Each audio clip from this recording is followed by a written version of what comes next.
Hi mga gagawa tayo ng small batch lang na recipe ng pineapple pie at dito natin lulutuin sa ating improvised oven sa lata ng biscuits. Kaya tara na, umpisahan natin sa paggawa ng ating dough. So dito, gagamit tayo ng 2 cups na first class flour, lagyan ng 1 teaspoon lang na yeast. Haluin at lagyan ng 1/2 teaspoon ng iodized salt at 2 tablespoon na light brown sugar. 1/2 cup na tubig at tunawin muna yung asin at asukal bago basain yung harina. Pag nabasa na yung harina, maglagay na ng 1/4 cup na margarine. Pwedeng gagamit dito ng shortening, pwede ding butter. At masahin lang natin ito ng mga 8 minutes lang. At habang nagmamasa tayo dito ay magdas lang tayo ng harina ha, pangtanggal lagkit lang sa dough dito sa ating misa at pangtanggal lagkit din ng ating dough. At pagkalipas ng 10 minutos ay hatiin ko muna yung ating dough. Bali, i-rest muna natin ito ng mga 30 to 40 minutes bago natin palaparin.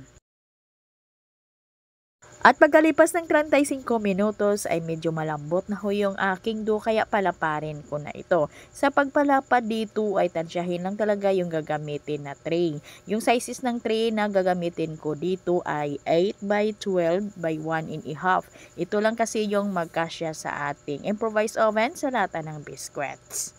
At madali lang naman itong palaparin kasi konti lang naman yung ating dough at lalong madali lang naman palaparin pag ito'y naka-rest na, yung nakapahinga na yung ating dough. At yung ating tray ay binanyahan ko lang ho yan ng margarine. At i-arrange at ipantay lang natin dito yung ating dough at pagkatapos ay tusok-tusokin ko lang ito gamit yung ating tinidor at basain ko muna ito ng tubig.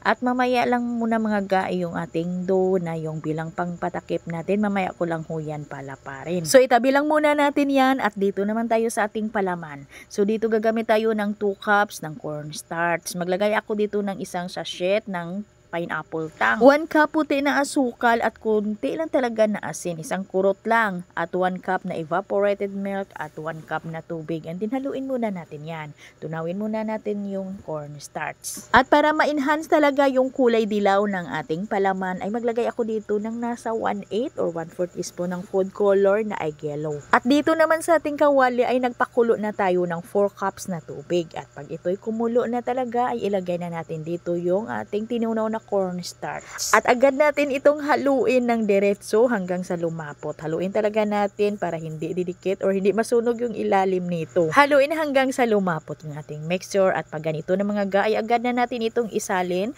dito sa ating tray na may pabalat na. At ipantay lang talaga yung palaman at pagkatapos ay banyahan na ng tubig or basain natin yan ng tubig yung ibabaw para didikit dito yung ating pabalat na pangtakip. At ito na nga mga gaay, nalapad na natin yung ating pabalat. At i-press down lang natin yan para maging kapit na kapit talaga yung pabalat natin dito sa ating palaman. At bago natin ito lutuin, ay paalsahin muna natin ng kaunti yung ating pabalat. I-rest muna natin ito ng mga 20 to 25 to 30 minutes hanggang sa yung umalsa lang talaga ng konti yung pabalat natin at nang sa ganun hindi din masyadong manipis yung ating pabalat. At bago natin ito i-rest ay butas-butasan natin gamit yung ating tinidor yung ating dough para hindi maghabok-habok. At pagkalipas ng 30 minutes mga ga ay ito na. Isalang na natin ito agad pagkatapos nating banyahan ng evaporated milk. Pwede ding magbanya dito ng itlog. At itong ating improvised oven ay mainit na. Kung sa gas oven or sa regular oven ninyo ito lulutuin or sa electric, may preheated na 180 degrees Celsius yung pagluto ninyo dito sa loob ng mga 25 to 30 minutes. Depende din sa gamit na oven. Dito kasi sa ating improvised oven ay tansyahan lang talaga yung ating init ng oven dito, yung ating baga. Ay kailangan ay tingnan-tingnan lang talaga natin to para hindi din masunog. At kailangan ito'y malamig na bago natin hiwain.